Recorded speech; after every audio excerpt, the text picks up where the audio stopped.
if we can just get this going. There we go. Okay. What I'm going to share with you today, I hope it's all right if I present in English. So if there's anything, we'll do the ondersteuning in Afrikaans as hulle sê. I want to share with you my Finland project that's all about the teaching professional development, specifically focusing on mentoring as part of teacher development and the role of university-school relationships during the work-integrated teaching practice.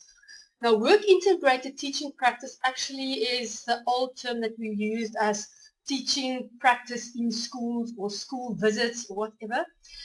Work-integrated learning is also abbreviated to WIL, and that is because it's now in the new curriculum and policy statements from the Department of Education. So the motivation for this project actually came on some research we did previously, and because of the quote from literature that any education program created or conducted without the collaboration of surrounding schools is defective. Now, the reason why I underline defective is we as an education faculty cannot survive or do our work properly without the input, the support, the collaboration with schools and the teachers within the various disciplines. So that is why I put that quote right in the beginning, because it's very important.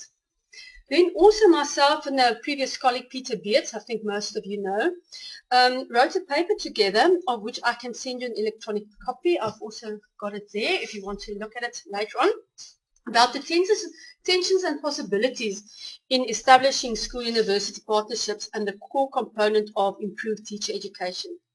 So that is what our business is all about, is improved teacher education, putting quality teachers out there. And I think all of us are in agreement that that is quite important in these days. We need quality teachers out there.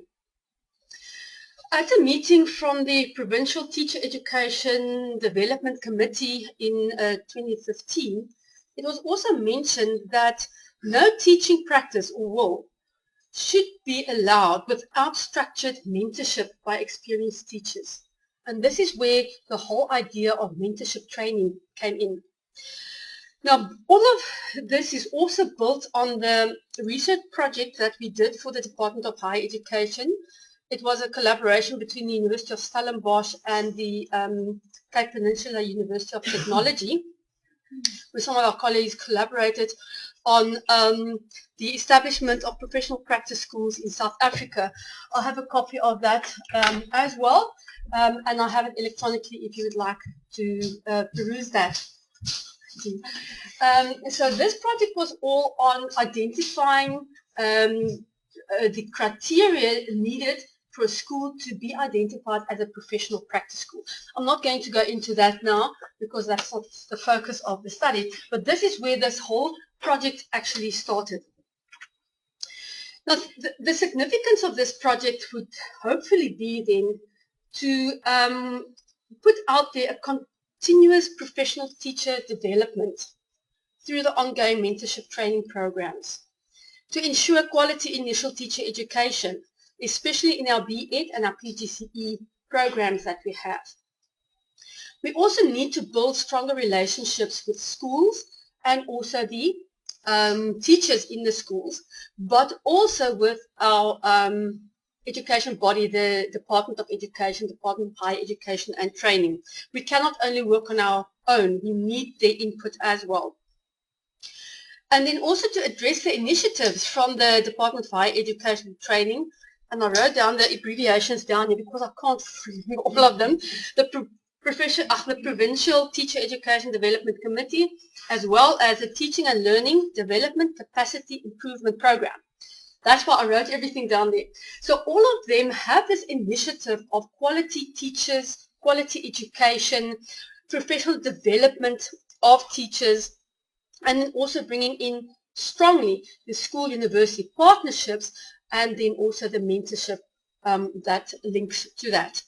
And then to they strengthen the quality of our student teachers preparing for their teaching profession. So the significance hopefully would be quite widespread within a wide community, although we are focusing with this project on a smaller communities, as I will explain later on. So the focus of the study then, or this project actually, is to establish strong school-university partnerships within a community of practice. By training teachers to act as mentors for our student teachers that go out to teach in practice or work integrated learning, which we usually do in the third quarter of the school term. Within this focus, there's two objectives that I would like to address within this specific project, and that is to identify appropriate schools. And I chose the Worcester district purposefully for this project, as we also have contact within the Auxin project, which is a community project initiated by the Department of Health Sciences, where they actually place the occupational therapy dietitians students in training. I think we can collaborate with our teachers training with them. So we purposefully actually identified the Worcester district, also because it's rural. We find that schools very far away from the more busy hubs of teacher education need more support. They really find very motivation in the new ideas that our students bring in, and so on. So I'm at the moment, I'm identifying these schools. I'm communicating with the principals, identifying teachers, which we could collaborate with as the project then goes on. And then the second objective is then to identify the teachers in the selected schools, which will be prepared to undergo this mentor training, which we'll do at specific times when they are available. It's going to be very structured workshops that we're going to do in order to then be what's the word I'm looking for? Competent to actually support our students, because we also find that you can place a student at a teacher, and the teacher actually just wants the student to do what they do, reading out of the textbook, underlining. I mean, that is not teaching and learning. And then our students have a hard time bringing their innovative ideas of, in science, I try to do science in a shoestring, for instance, do kitchen science. You don't have to use highfalutin apparatus and stuff to do experiments. But the teachers, they don't comprehend that. So that is why we actually need these competent mentors in the schools. Just to show you from literature and also to acknowledge the importance of the partnerships to improve the teaching practices, also creating opportunities for learning in order to enhance our quality teacher training. So it's not only grabbed from the air, it's really stated in literature that we need to improve. And you can see it goes as far back as 2009. And I think even beyond that. I mean, I think you're going to have numerous literature from there as well. And I like the last one, distinctive opportunities for learning. We have to look into that. So the university or school-university partnerships, what happens there? Our students are exposed to in-service teachers, which is the school. Our students are from the university, two different institutions which need to collaborate. Now there's disjunction there. The university doesn't always speak to the school doesn't always speak to the university, and they don't always know what is expected of either.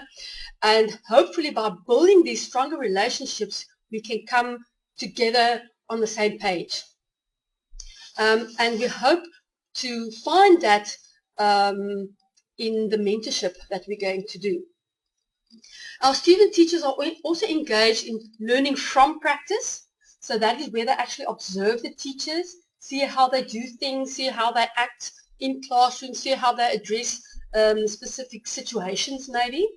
So our students are also afforded the time to only observe. We don't just throw them in to go and teach. They need to observe. They have observation time. But then they also have learning in practice. That is where they actually doing the practice. They are actually teaching those learners with the support, with the facilitation of the in-service teacher that is assigned to the student then. As I already said, the in-service teacher is taking on a guiding, mentoring role for the students, and that is why it's very, very important to have this very strong collaboration between the school, university, but also with our departments of education. At the moment, the WCED is very, very excited about these projects. They actually afforded us some finances to hopefully take it also further, but that is something that we will have to look into the future. So, talking about mentors, talking about mentorship, where does mentor actually come from? Just a bit of a story of mentor. Now, this is a Greek mythology story from Odysseus, which fought in the Trojan War, and he had to leave his son, Telemachus, in the care of Mentor, where Mentor and Telemachus actually developed a very strong relationship, built on the foundations of guidance and support. Now, what does that mean for us as teachers today? It's not only guidance and support, it's also a counselor, it's a coach, it's a facilitator, a motivator. But I also added leadership, direction, success, development, inspiring. I always say a teacher is a jack of all trades. You have to be. You are a nurse, you are an actor, you are a lawyer, you are whatever you can think of. That is what our teachers are today. They are actually psychologists as well. So we have to think about the numerous roles of a teacher. And one of them, as I said, is mentoring. So mentoring now becomes something that a teacher needs to acquire as well. So we've referred to mentoring then as facilitator. They need to support, help, coach, train, motivate, inspire our future teachers. And if we don't have, shall I say, competent teachers that has those qualifications, we will not succeed in having quality teachers going into the field as we're going on at the moment. So this project actually have some questions to explore. The first one is, what characteristics define effective school-university relationships during this whole project period? What does school-university relationships unfold in the teacher professional development? Obviously then the role of the mentor training program, and how does a mentoring program contribute towards establishing school-university collaboration? So although you can ask one question, we can actually break it down into various sub-questions, which are actually going to give you some detailed information which we need in order to build the strong relationships that we need. Now the research design that I'm following, as I've mentioned earlier, is based on a model, or my conceptual framework is based on a model by Leiden Wenger, the community of practice, where the community of practice is built on a domain, a community, and a practice, where my domain is actually the teaching or teacher professional development. Working in the community, my community would then be the school-university relationship with the teachers and the educators involved in that, and in the practice would then be the mentorship, the mentor training. That would be my practice of the community of practice. Now the detail you will also find in some articles that I can forward to you if you are interested, but it's also well described in the article by myself and Professor Beetz.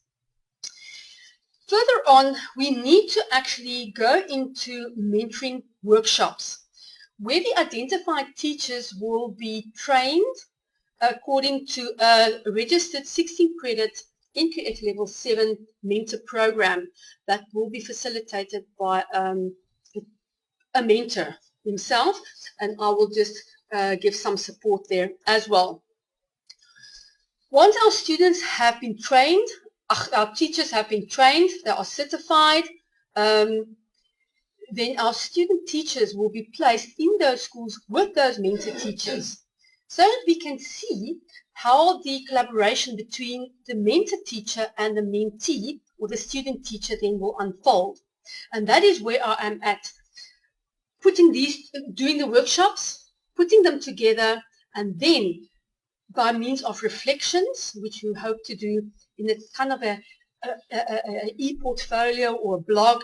I'm glad Gavin is here because he knows all about that, where we can do an online discussion reflection of how does this partnership actually unfold? How does it contribute to the quality that we need out there? And also then one-to-one interview, because I find that on a one-to-one interview you get more in-depth information that are more open to discussing things in a one-to-one situation than in an open sort of platform where you can do.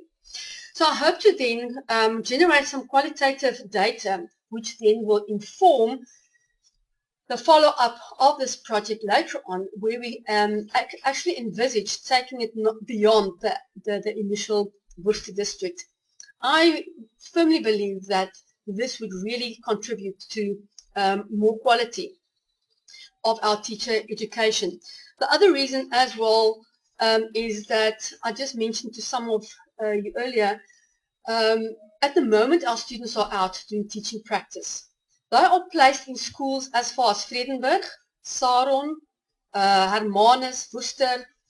We as educators need to travel to those schools to go and evaluate them. And you can just imagine the time that goes into that.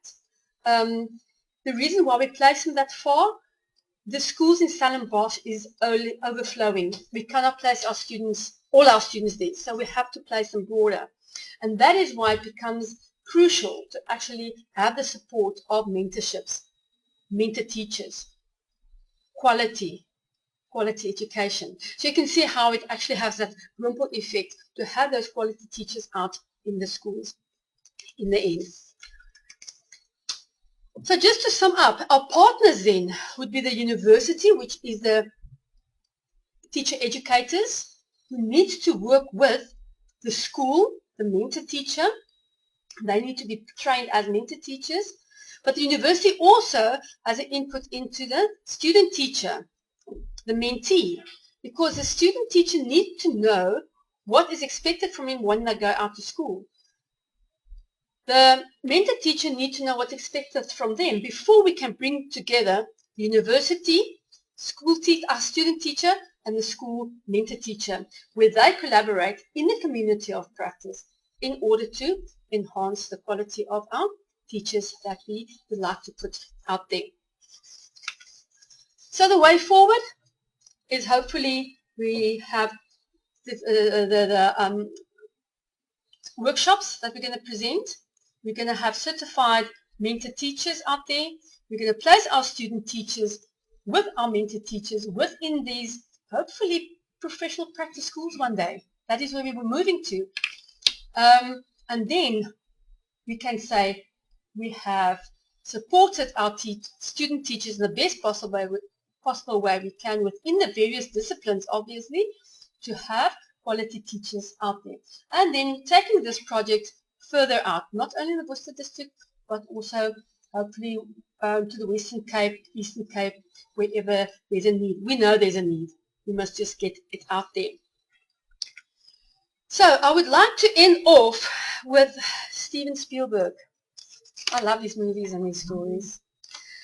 The delicate balance of mentoring someone is not creating them in your own image, and that is what a lot of teachers out there still do, but giving them the opportunity to create themselves.